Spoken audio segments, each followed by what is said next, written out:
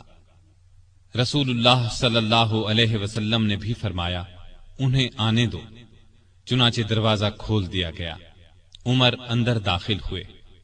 آپ صلی اللہ علیہ وسلم اٹھ کر ان کی طرف بڑھے، ان کی چادر کو مٹھی میں دبا کر زور سے کھینچتے ہوئے فرمایا، خطاب کے بیٹے، تم کس ارادے سے آئے ہو؟ سیدنا عمر رضی اللہ عنہ نے عرض کیا، اے اللہ کے رسول، میں اللہ اور اس کے رسول پر ایمان لانے کے لیے حاضر ہوا ہوں۔